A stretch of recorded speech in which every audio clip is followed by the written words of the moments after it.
Hello everyone, this is Anjali and welcome back to my channel Korean Drama Explanation। आज मैं love in contract episode 12 को explain करने जा रही हूँ।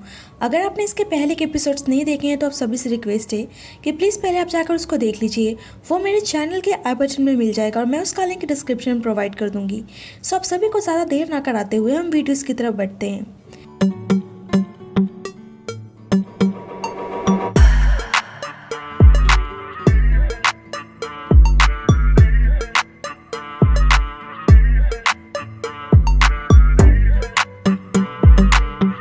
लव इन कॉन्ट्रैक्ट एपिसोड 12 की शुरुआत में हेजिन अपना इंटरव्यू दे रहा होता है।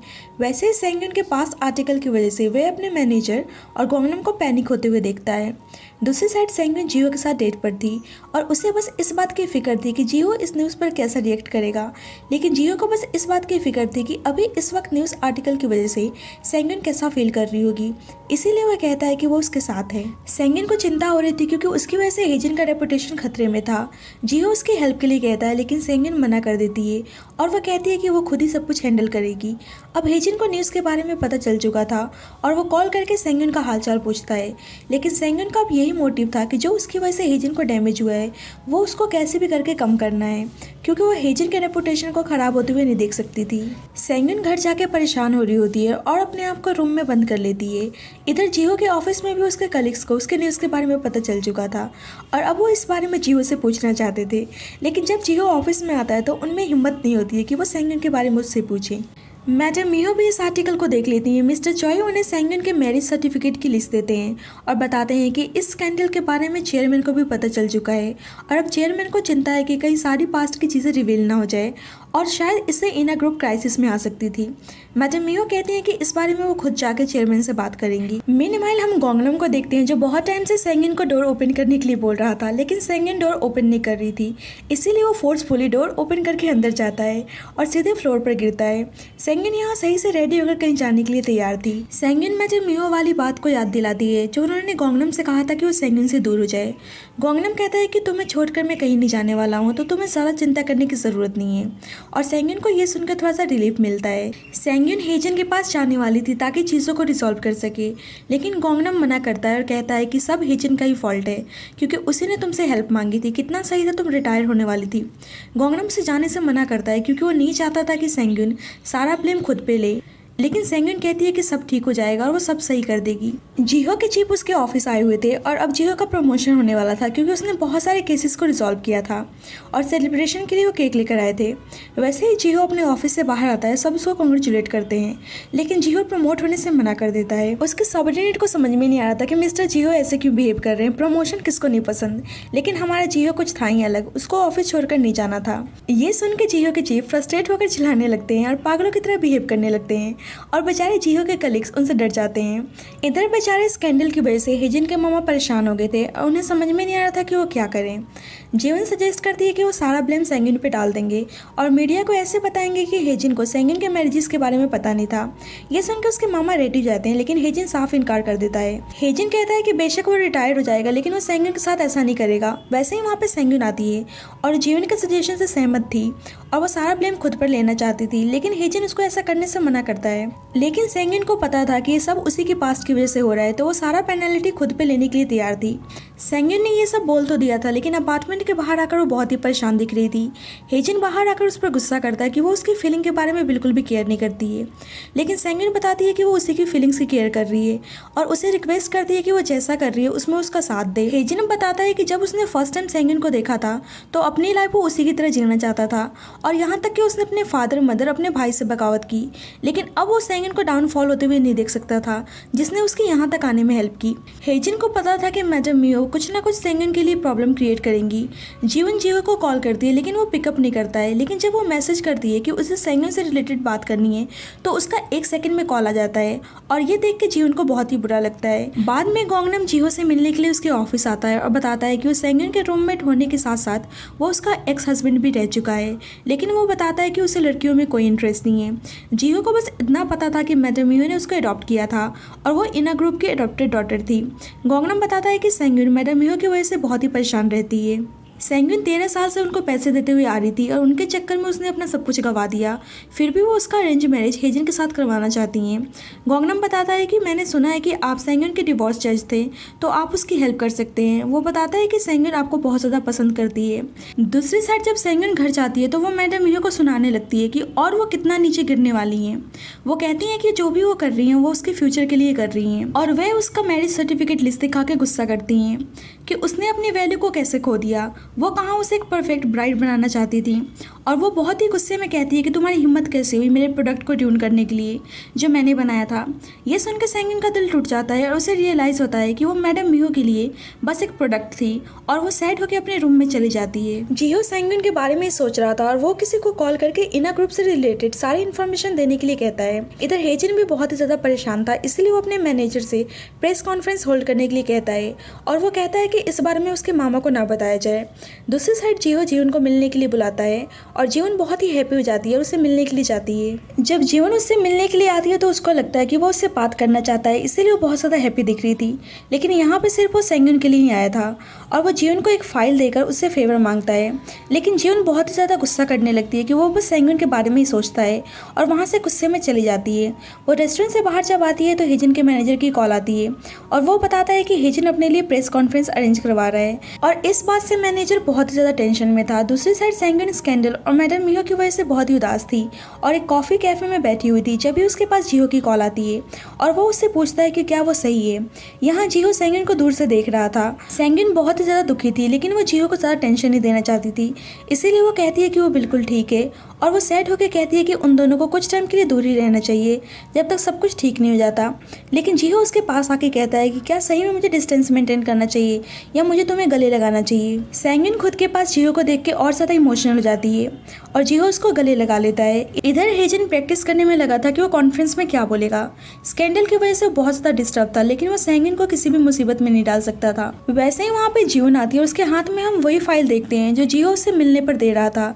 लेकिन जीवन गुस्से में बिना फाइल को लिए रेस्टोरेंट से चली गई थी, लेकिन हमें कुछ देर में पता चलेगा कि इस फाइल का क्या सीन है। जीवन यहाँ हेजिन को कुछ गलत फैसला लेने से रोकती है और कहती है कि वो उस पर भरोसा करे, वो सब ठीक कर देगी, और वो हेजिन के प्लेस पर प्रेस कॉन्फ्रेंस अटेंड करने जाती है। वहाँ सबको बताती है कि जो हेजिन के होने वाली वाइफ के बारे में आप सबको इन्फॉर्मेशन मिला है वो सब करेक्ट है। ऑलरेडी 12 डिवोर्स हो चुके हैं। ये न्यूज़ जियो और सेंगुन भी देख रहे होते हैं।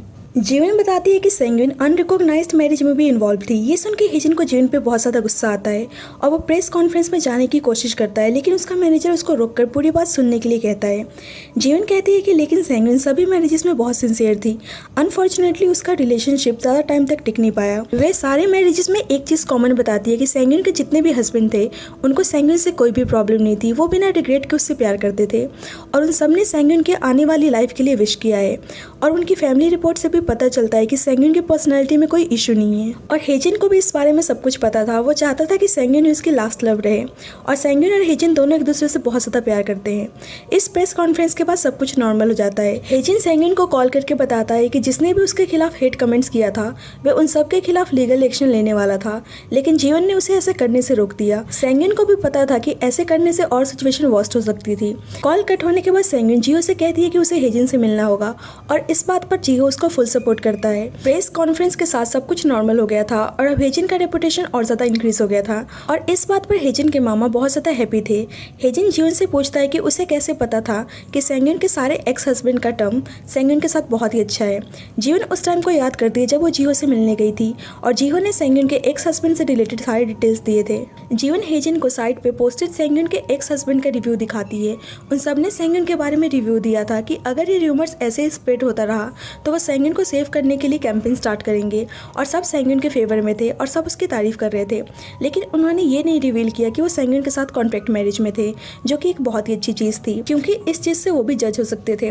दूसरी साइड मिस्टर चॉय इना ग्रुप के चेयरमैन को सेंगुन के स्कैंडल के बारे में बताते हैं और सबको पता चल गया था कि वो इना ग्रुप की डॉटर है, और सबने उसको यंगजिन ग्रुप के साथ डिनर करते हुए देख लिया था। ये सब सुन के चेयरमैन मिस्टर चॉय पे गुस्सा करने लगते हैं क्योंकि सेंगुन ने स्कैंडल की वजह से इना ग्रुप के रेपुटेशन को खतरे में डाल दिया था। हेजिन सेंगुन की फोटो देख रहा था था जो उसके एक्स हस्बैंड के साथ थी और उसे सेंगुइन हैंडबुक में बहुत ही प्यारी दिख रही थी और उसकी फ़ोटो वो देखे जा रहा था और उसकी तारीफ़ कर रहा था। जब भी उसके पास सेंगुइन की कॉल आती है और वो बताती है कि वो उससे मिलने के लिए उसके अपार्टमेंट आ रही है। हेजिन बताता है कि बाहर रिपोर्टर्स है, लेकिन वो डिसाइड करती है कि आज वो उससे शाम को मिलने आएगी। हेजिन अपने सारे सप्लीमेंट्स गोंगनम को दे देता है और जो बहुत ज़्यादा एक्सपेंसिव थे, और इससे हेजिन का मैनेजर गुस्सा आ जाता है कि ये सब उसने उसको क्यों नहीं दिया। हेजिन बताता है कि तुमने कभी मांगा ही नहीं, इसलिए मैंने नहीं दिया। मैनेजर को गोंगनम से बहुत ज़्यादा चीड़ मच रही थी और गोंगनम जानबूझ के उसके सामने सप्लीमेंट्स को खा रहा था। बाद में जीवन जिहो से मिलने के लिए उसके ऑफिस आती है और जिहो के सबऑर्डिनेट पहचान जाते हैं कि वही लेडी है जिसने हेजिन के प्रेस कॉन्फ्रेंस को अटेंड किया था। जीवन जिहो को ओपा कह के बुलाती है, जिससे वो सब शॉक्ड जाते हैं और वो जिहो का उसका फाइल देती है और कहती है कि अब तुम सेटिस्फाई हो ना। जिहो कहता है कि जो मैंने लिखा था वो तुमने बोला ही नहीं। बेसिकली जिहो जीवन को उस बारे में बोल रहा था जब उसने कहा था कि सेंगुइन और हेजिन दोनों डीपली लव में हैं। जीवन कहती है कि मैंने सब कुछ संभाल लिया, मुझे लगा कि तुम खुश होगे, लेकिन तुम हैप्पी नहीं दिख रहे हो। वह बताती है कि सेंगुइन की डिग्निटी को मेंटेन करने के लिए उसे वो सब बोलना ज़रूरी था कि वह हेजिन के साथ डीपली लव में है। जिहो उससे कंफर्म करता है कि पक्का यही बात थी ना, उसका कोई और इंटेंशन तो नहीं था, जिससे जीवन उसको हाँ बोलती है। यहाँ एक फ्लैशबैक से पता चलता है कि उस दिन हेजिन को हेल्प करने के लिए उसने जिहो के दिए गए फाइल को एक्सेप्ट किया था और वो कहती है कि वो ये ना सोचे कि उसने ये सब उसके लवर उर्फ सेंगुइन की हेल्प करने के लिए कर रही है। वो जिहो की हेल्प करने के लिए रेडी तो थी, लेकिन वो कहती है कि बदले में उसको क्या मिलेगा। बैक टू द प्रेजेंट, वो जिहो से कहती है कि अब उसे एक्सपेंसिव प्राइस पे करना होगा। जिहो पूछता है कि उसको क्या चाहिए, वह कहती है कि टाइम आने पर वो खुद बता देगी। अब पता नहीं कि इन फ्यूचर में जिहो से क्या मांगने वाली थी और यहाँ ये बहुत ज़्यादा ओवर स्मार्ट प्ले करती है। बाहर जिहो के ऑफिस से उसके कलीग्स उन दोनों की बातें सुन रहे थे और वैसे ही जीवन डोर खोलती है और जिहो की एक सबऑर्डिनेट नीचे गिर जाती है। शाम को सेंगुइन रिपोर्टर के सामने ही हेजिन से मिलने उसके अपार्टमेंट आती है और वह हेजिन से बहुत ही चिल होकर बात कर रही होती है। हेजिन को लग रहा था कि वो उस पर गुस्सा करेगी क्योंकि उसने सारे सिचुएशन को अपनी तरह से हैंडल किया था, लेकिन सेंगुइन को उससे कोई भी प्रॉब्लम नहीं थी। वो पूछती है कि डिनर टाइम है, लेकिन तुमने डिनर टेबल पर खाने के लिए कुछ भी नहीं रखा है। वह कहती है कि मुझे लगा तुम वाइन प्रिपेयर करके रखे होंगे। हेजिन हंसते हुए कहता है कि मैं पागल थोड़ी हूँ जो ऐसे सिचुएशन में भी अपने पॉइंट स्कोर करने के बारे में सोचूंगा। वह अपने डिनर टेबल के नीचे से पिज्ज़ा और कुछ खाने की चीज़ें निकालता है और कहता है कि अगर भूख लगी है तो तुम मेरे साथ मिलकर ये सब खा सकती हो। दोनों मिलकर डिनर करते हैं। खाना बहुत ज़्यादा बच गया था। सेंगुइन कहती है कि खाना बहुत ज़्यादा बच चुका है और ऐसे अब फूड्स की वेस्टेज होगी, लेकिन हेजिन कहता है कि ऐसा कुछ नहीं होने वाला है। वो बचे हुए खाने को हफ्ते भर खाता है क्योंकि उसे पसंद नहीं है कि खाना वेस्ट हो। इस बात से सेंगुइन इंप्रेस्ड हो जाती है और कहती है कि पता नहीं इस चार्मिंग मैन को अपने साथ कौन लेकर जाएगा। हेजिन उसे टीज करता है कि तुम टच मत करना, अगर तुम बाय नहीं कर सकती हो, अगर तुम मुझे अपने साथ ले नहीं जा रही हो तो तुम मुझे रिव्यू भी मत दो। यहाँ हेजिन की आंखों से पता चल रहा था कि उसे अच्छा नहीं लग रहा है कि सेंगुइन उसे किसी और के पास जाने के लिए बोल रही है। और अब हेजिन सैड था कि सेंगुइन उससे इतने प्यार से बात कर रही है क्योंकि आज उनका लास्ट डे था जब वो मिल रहे थे, क्योंकि अब उसने खुद को रिपोर्टर्स को दिखा दिया था और सेंगुइन उन रिपोर्टर्स को यही दिखाना चाहती थी कि अब उसका और हेजिन का ब्रेकअप हो गया है और आज वो अपने कॉन्ट्रैक्ट को ख़त्म करना चाहती थी। वो पब्लिक को ऐसा दिखाना चाहती थी कि हेजिन का प्यार बहुत सच्चा था, लेकिन सेंगुइन इतने सारे पब्लिक अटेंशन के बाहर को बियर नहीं कर पाई, इसीलिए उसने ब्रेकअप कर लिया। हेजिन कहता है कि ये सब ठीक नहीं है, इससे उसकी और ज़्यादा बदनामी होगी, लेकिन सेंगुइन को अब कोई भी फर्क नहीं पड़ने वाला था क्योंकि सबको ऑलरेडी पता चल चुका था। हेजिन कहता है कि तुम मुझसे शादी कर लो और ये मत सोचना कि मैं प्रपोज कर रहा हूँ, तुम जब चाहो जियो को डेट कर सकती हो। और वह सिचुएशन को हैंडल करने के लिए शादी करने के लिए कह रहा था। उसको पता था कि शादी में कोई प्यार नहीं होगा, लेकिन इस तरह शादी करने से लोग उनके बारे में कोई गॉसिप नहीं करेंगे और इस तरह से इना ग्रुप और गैंगजिन ग्रुप में भी कोई प्रॉब्लम नहीं होगी। यहाँ सेंगुइन बता देती है कि वो इना ग्रुप की डॉटर नहीं है, बस गैंगजिन ग्रुप से अरेंज मैरिज करवाने के लिए उसे अडॉप्ट किया गया था और वह बस इना ग्रुप की एक मेगा प्रोजेक्ट थी। ये सुन के हेजिन हैरान हो जाता है और उसे सेंगुइन के लिए बहुत ही बुरा फील हो रहा था। हेजिन पूछता है कि अगर वह इना ग्रुप की डॉटर नहीं है तो वह मैडम मियो के साथ क्यों रहती है और इवन उसने उनके लिए सब कुछ क्यों गवा दिया, लेकिन सेंगुइन इसका आंसर नहीं देती और वो इमोशनल होकर वहाँ से चली जाती है। जब अपार्टमेंट के बाहर आती है तो रिपोर्टर्स भीड़ लगाए उससे क्वेश्चनिंग करने लगते हैं। वैसे ही वहाँ पे जियो आता है। वो जानबूझ के रिपोर्टर्स को ब्लॉक कर देता है ताकि सेंगुइन आसानी से वहाँ से जा सके।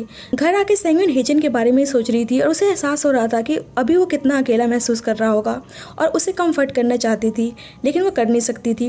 गोंगनम कहता है कि क्या जियो ने तुमसे कॉन्टेक्ट किया, जिसे सेंगुइन मना कर देती है। गोंगनम गुस्सा करने लगता है कि वो ऐसे कैसे कर सकता है, ऐसे हार्ड टाइम में उन्होंने अपने लवर्स को अकेला कैसे छोड़ दिया। वह सोच रहा था कि मैंने इतना उनको समझाने की कोशिश की, लेकिन उन्होंने सेंगुइन की हेल्प नहीं की।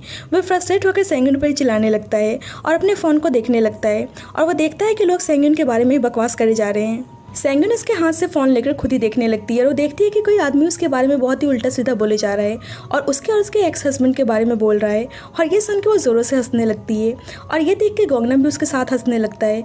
दोनों बहुत ही देर तक हंसते हैं और गोंगनम कहता है कि कितना फ़नी है ना, और अचानक से सेंगन उसके फ़ोन को दूर फेंक देती है। गोंगनम उसके बिहेवियर से शॉक्ड हो जाता है। दूसरी साइड आज जिहो के एक सबऑर्डिनेट का बर्थडे था, इसलिए वो सबको इनवाइट करती है इंक्लूडिंग जिहो। वे सभी मिलकर उसका बर्थडे सेलिब्रेट करते हैं और सभी उसके लिए गिफ्ट्स लेकर आए थे, लेकिन जिहो उसके लिए कुछ भी लेकर नहीं आया था क्योंकि बेचारी जिहो को पहली बार किसी ने अपने बर्थडे पार्टी में इन्वाइट किया था और उसे कोई भी आइडिया नहीं था कि बर्थडे पार्टी में गिफ्ट लेकर जाना होता है। वैसे ही उसके पास सेंगन का मैसेज आता है और वह बताता है कि प्रोसिक्यूटर किम के बर्थडे में आया हुआ है। वह पूछती है कि क्या आपने कोई प्रेजेंट प्रिपेयर किया है। जिहो मना कर देता है और सब डिनर कर रहे होते हैं और वैसे ही थोड़ी देर बाद वहाँ पे सेंगन आती है और सब उसको देखकर थोड़ा सा डिस्कम्फर्ट फील कर रहे होते हैं क्योंकि सबको यही पता था कि वह हेजिन की गर्लफ्रेंड है। सेंगन कहती है कि जिहो ने कुछ प्रेजेंट प्रिपेयर नहीं किया था, इसीलिए वो प्रेजेंट लेकर आई है। सेंगन बताती है कि आप सबको न्यूज़ से पता चल गया होगा कि मैं single life helper business run करती हूँ और मिस्टर जिहो भी उसके क्लाइंट ही थे, लेकिन वो उनको पसंद करने लगी थी और इस तरीके से उन दोनों को प्यार हो गया और वे सबसे माफ़ी मांगती है। प्रोसिक्यूटर की मुझसे हेजिन के बारे में पूछती है और वह बता देती है कि हेजिन के साथ वो कॉन्ट्रैक्ट में है और ये सुन के वो बहुत ज़्यादा हैप्पी हो जाती है क्योंकि वह हेजिन की बहुत बड़ी फ़ैन थी। और वह बताती है कि जब उसको पता चला था कि हेजिन शादी करने जा रहा है तो पता नहीं वो कितने रातों तक सो नहीं पाई थी, लेकिन वो कहती है कि आज वो बहुत ज़्यादा हैप्पी है, उसे आज अपने बर्थडे का सबसे बिगेस्ट प्रेजेंट मिला है।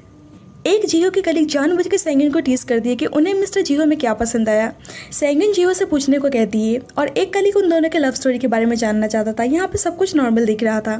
सेंगन जानबूझ के पार्टी में आई थी ताकि वो सारी चीज़ों को क्लियर कर सके और जिहो को उसके सबऑर्डिनेट के सामने शर्मिंदगी महसूस ना करनी पड़े क्योंकि वो उनसे बात करने में बहुत ही अनकंफर्टेबल फील कर रहा था। लेकिन अब सब कुछ नॉर्मल हो गया था और जिहो उसे इन सब चीज़ों के लिए थैंक यू बोलता है। दूसरी साइड मैडम मिहो इना ग्रुप के चेयरमैन से मिलने आती है। चेयरमैन जेमी के स्कैंडल से परेशान था और वो मिस मिहो को टॉन्ट मारते हुए कहता है कि तुम्हारे प्रोजेक्ट के फेल हो जाने की वजह से उसका बहुत ज़्यादा लॉस हुआ है। मैडम मिहो को पता था कि हेजिन सेंगन के लिए फील करता है और वह बताते हैं कि हेजिन जेमी से प्यार करता है और ऐसे हम दोनों ग्रुप में मैरिज करवा सकते हैं। और वे कहती हैं कि वो जेमी को अपने पास बुलाए और उसे एक फैमिली की तरह ट्रीट करे, लेकिन चेयरमैन इस बात से रेडी नहीं था और वो एक पेन ड्राइव दिखाती हैं जिसमें इना ग्रुप के सारे काले चिट्टे थे और वो धमकी देती हैं कि अगर वो बात नहीं मानेगा तो वो इना ग्रुप की सच्चाई सबको बता देंगी। मैडम मिहो सेंगन के डिवोर्स सर्टिफिकेट की लिस्ट देख रही थी जब भी वहाँ पे गोंगनम आता है और उसे जानबूझ के अपनी बातों में लगाकर गोंगनम के मुँह से जिहो के बारे में सच्चाई निकलवाने की कोशिश करती हैं। वे पूछती हैं कि क्या तुम जिहो उर्फ मिस्टर पेमेंट को जानते हो, लेकिन गोंगनम कहता है बिल्कुल भी नहीं, मैंने उस पर्सन के बारे में कभी सुना ही नहीं है। मिस मिहो जानबूझ के कहती है कि मैंने तुम दोनों को एक साथ देख लिया था। गोंगनम कहता है कि बस मुझे कुछ बात करनी थी इसलिए मैं कोर्ट में उनसे मिलने के लिए गया था और वो पोपट की तरह सारी बातें बताने लगता है। मैडम मिहो को पता चल जाता है कि जिहो कोर्ट में काम करता है और वो जिहो के बारे में और ज़्यादा इन्फॉर्मेशन लेने लगती हैं, लेकिन गोंगनम बताने से मना कर देता है क्योंकि अब वो समझ गया था कि मैडम मिहो ने उसको बेवकूफ़ बनाया। सेंगन के घर आने पर वो बता देता है कि मैंने गलती से मैडम मिहो को जिहो के बारे में बता दिया जब वो उसके बारे में पूछ रही थी और ये सुन के सेंगन गुस्से में मैडम मिहो के पास जाती है और कहती है कि क्या वो नहीं चाहती है कि वो हैप्पी रहे। मैडम मिहो कहती है कि वो उसके हैप्पीनेस के बारे में ही सोच रही हैं और उसे नहीं दिख रहा है कि हेजिन उससे कितना ज़्यादा प्यार करता है। सेंगन गुस्सा करती है और पूछती है कि उन्होंने जिहो के बारे में क्यों पूछा, लेकिन वो सेंगन को कोई भी जवाब नहीं देती हैं। नेक्स्ट डे जिहो मिस्टर चॉय को अपने पास मिलने के लिए बुलाता है और उन्हें एक चार्जेस का लिस्ट दिखाता है जो इना ग्रुप और मैडम मिहो के अगेंस्ट था और उसमें सेंगन के बारे में सारा इन्फॉर्मेशन था कि उन्होंने जेमी को कैसे अडॉप्ट किया था और वो उन्हें रिपोर्ट देने की धमकी देता है कि उन लोगों ने एक छोटी सी बच्ची का इस्तेमाल किया था अपने बिजनेस के लिए। मिस्टर चॉय बताता है कि मैडम मिहो ने कभी भी जेमी को अब्यूज़ नहीं किया था और वह सब कुछ सच बताने के लिए तैयार हो जाता है। गाइस मुझे यहाँ पे थोड़ा सा शक हो रहा है कि शायद मैडम मिहो सेंगन की मदर हो सकती हैं। बाद में जिहो मैडम मिहो को कॉल करके उनसे मिलने के लिए बुलाता है और उनको जिहो से वैसे ही मिलना था इसीलिए वो उससे मिलने के लिए तैयार हो जाती हैं। सेंगन जिहो को कॉल करके उसका हालचाल पूछती है और उसको साथ में लंच करने के लिए कहती है, लेकिन वो कहता है कि वो आज थोड़ा सा बिजी है इसलिए वो नेक्स्ट टाइम लंच पर चलने के लिए कहता है। वैसे ही जिहो देखता है कि मैडम मिहो सामने से आ रही हैं और वो सेंगन को बाद में बात करने के लिए कहता है। सेंगन पूछती है कि आज आपको कोई वियर्ड कॉल रिसीव तो नहीं हुआ। बेसिकली वो मैडम मिहो के बारे में कंफर्म कर रही थी कि कहीं उन्होंने जिहो से कांटेक्ट तो नहीं किया है। जिहो कहता है कि ऐसा कोई भी कॉल रिसीव नहीं हुआ था और वो कॉल कट कर देता है और ये चीज़ सेंगन को थोड़ी सी अजीब लगती है। जिहो और मैडम मिहो दोनों रोड के अपोजिट साइड में खड़े हुए थे और दोनों रोड क्रॉस करने जा ही रहे होते हैं कि एक सामने से कार आती है और वो मैडम मिहो को हिट करने ही जा रही थी और ये चीज़ जिहो देख लेता है और भाग के उनको बचाने के लिए जाता है और ये एपिसोड यहीं पे एंड हो जाता है। So thank you so much friends for watching this video. अगर आपको मेरी वीडियो अच्छी लगी हो तो प्लीज़ आप उसको लाइक कर देना और मेरे चैनल को सब्सक्राइब कर देना। Thank you.